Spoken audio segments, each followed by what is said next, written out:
ओम साई राम, साईं सवेराम। फिर से आपका स्वागत है। सुप्रभात। बाबा कहते हैं, मेरे बच्चे, जब तुम मेरा बालक है, तुझे पता है तेरे गुरु साईनाथ है, तो तेरा कौन क्या बिगाड़ सकता है। लोगों ने तुझे हराने के लिए लाख प्रयत्न किए, लाख क्रियाएं अपनाई, लेकिन क्या वह तेरा बाल भी बांका कर सके? क्या वह तुझे उन अंधकारों में गुम कर पाए जो उनकी हसरत थी? नहीं, क्योंकि तुझे पार लगाने वाला तेरा साईं था। हर पल जो किसी को तेरे साथ नहीं दिखाई दे रहा था, वह अदृश्य शक्ति तेरे बाबा थी, जो सब कष्टों से ढाल की तरह तेरी रक्षा कर रहे थे और सदैव करेंगे, क्योंकि तू बाबा का बच्चा है। तेरा उनका साथ इस जन्म का नहीं, कई जन्मों पुराना है। और जब तू दुखी होकर सिर्फ बाबा के नाम जाप में ही शांति पाता है, तो बाबा ये बताते हैं कि यह साथ तेरे साथ हमेशा रहेगा। किसी ने तेरे भोलेपन को ना देखकर हर पल तुझे दुख पहुंचाने की कोशिश की है। तेरे प्रयास, तेरे सत्कर्म उन्हें दिखे ही नहीं, क्योंकि उनका हृदय स्वार्थपूर्ण है। उनके हृदय में दया नहीं है, सहानुभूति नहीं है। वह सिर्फ छल करना जानते हैं, लोगों को ठगना जानते हैं, अपने स्वार्थ सिद्धि को पूरा करना जानते हैं।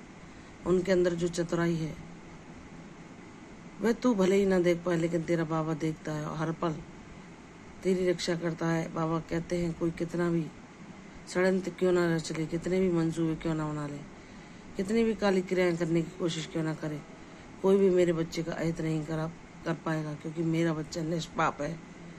वह किसी के लिए कोई दुर्भाव अपने मन में नहीं रखता, और ना ही वह किसी के प्रति कोई गलत क्रियाएं करता है। उसे अपने बाबा पर विश्वास है, और उसका बाबा सब देख रहा है कि मेरे बच्चे को कौन किस जाल में फंसाना चाहता है। बाबा उन सभी जालों को काटकर अपने बच्चे की, अपने भक्त की ऐसे रक्षा करते हैं कि सब देखते रह जाते हैं कि कौन सी शक्ति है जो हर पल, हर घात प्रतिघात से बचा रही है। और वह शक्ति हमारे परम ब्रह्म परमेश्वर है। इसलिए मेरे बच्चे, तू निराश ना हो। लोगों ने तुझ पर कितना भी अंकुश लगाने की, दबाव बनाने की कोशिश क्यों ना की हो, तुझे अपने नियंत्रण में रखने की कोशिश कितनी क्यों ना की हो, लेकिन तुझे कोई अपने नियंत्रण में नहीं रख सकता। तू बाबा का बच्चा है। बाबा तेरे लिए ऐसी व्यवस्था करेंगे कि लोगों के मंसूबे धरे के धरे रह जाएंगे, जो तुझ पर अपनी इच्छाएं चलाना चाहते हैं, जो तुझे अपने नियंत्रण में रखकर हर कार्य अपनी मर्जी से तुम पर थोपना चाहते हैं, अपने इशारों पर तुम्हें नचाना चाहते हैं, तो यह उनका सपना पूर्ण नहीं हो पाएगा, क्योंकि तुम बाबा के बच्चे हो। बाबा तुम्हें इतना आत्मनिर्भर बना देंगे, इतना स्वावलंबी बना देंगे कि तुम अपने निर्णय स्वयं लेने में सक्षम हो पाओगे। तुमने दबाव में आकर कि वाद विवाद न हो, हर सब कष्टों को सहमत चुपचाप मौन धारण करके सहन कर लिया, लेकिन बाबा ने तुम्हारे हर कष्ट को, हर एक उस पीड़ा को जाना है जो तुमने अकेले सही। लोगों ने तुम पर अपना अनावश्यक नियंत्रण चलाया, तुम्हारे हर सपने को कुचलकर बस अपनी मर्जियां चलाई, लेकिन तुम अपने हौसले बुलंद रखना, तो हमारा बाबा तुम्हें वैसा जीवन देगा जहाँ तुम अपनी मर्जी से सब कुछ कर पाओगे। ऐसे लोग जो तुम्हें अपने अनुसार चलाना चाहते हैं, अपने शासन में रखना चाहते हैं, वे देखते रह जाएंगे कि इसे सपनों की उड़ान भरने की शक्ति किसने दी। और तुम जानते हो कि वे तुम्हारे बाबा हैं, जो सब इन चक्रव्यूहों से तुम्हें निकालते हुए बाहर ले जाएंगे और इन कष्टों से मुक्त कर तुम्हें सपनों का वो आसमान प्रदान करेंगे, जहाँ तुम वह बुलंदियां छुओगे जो तुम्हारे मन में है। बाबा हर तुम्हारे सपने को पूर्ण करेंगे। तुम अपने आप को भय स्वतंत्रता का जीवन जीते देख पाओगे जो तुमने सोचा है। इसलिए मेरे बच्चे, निराश न हो। कौन क्या कर रहा है, किसने तुम्हारे साथ क्या किया, किसने तुम्हें कितना कष्ट पहुंचाया, तुम्हारे प्रसन्नता को देखकर किसने ईर्ष्या की, किसने तुम्हें सम्मान पाते देखकर द्वेष रखा, सब बाबा ने देखा है।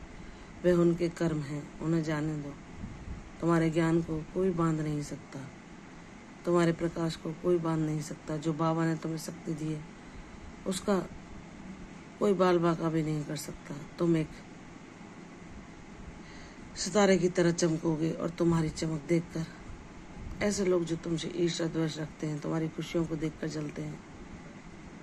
तुम्हें प्रसन्न देखकर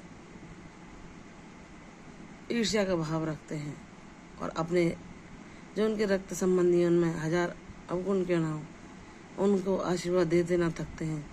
तो मेरे बच्चे जाने दो, यह उनका कर्म है। वह ईश्वर का बच्चा होने का दिखावा करते हैं, झूठे ज्ञान का दिखावा करते हैं। उन्हें यह घमंड है कि हम शास्त्रों का पठन करते हैं। तो जाने दो मेरे बच्चे, क्योंकि जब ज्ञान चरित्र में ना उतरे तब तक वह ज्ञान व्यर्थ ही है। बाबा जिसको अपना बनाते हैं उसके चरित्र में अपने ज्ञान को उतारते हैं। उसका चरित्र इतना पावन, इतना निर्मल हो जाता है कि उसे देखकर लोग भी शांति प्राप्त करते हैं। जो ईश्वर को मानता है, जो ईश्वर का सच्चा बच्चा होता है, वह किसी का हित करने के लिए गलत क्रियाओं का सहारा कभी नहीं लेता।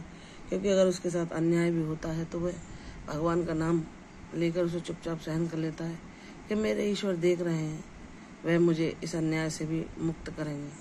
तो बाबा उसके जीवन में वह क्षण अवश्य लाते हैं जिसकी वह लंबे समय से प्रतीक्षा कर रहा होता है। मेरे बच्चे, तेरे जीवन में भी न्याय हुआ और तेरा न्याय तेरा बाबा करेगा, इसलिए विश्वास रख। तेरे हर विश्वास को मैं एक चमत्कार में बदल दूंगा। प्रसन्न रहो, तुम्हारे सुख के दिन शीघ्र तुम्हारे जीवन में दस्तक देंगे। दीर्घायु भव, यशस्वी हो। कल फिर आऊंगी। साईं सवेराम, तब तक के लिए ओम साईं राम।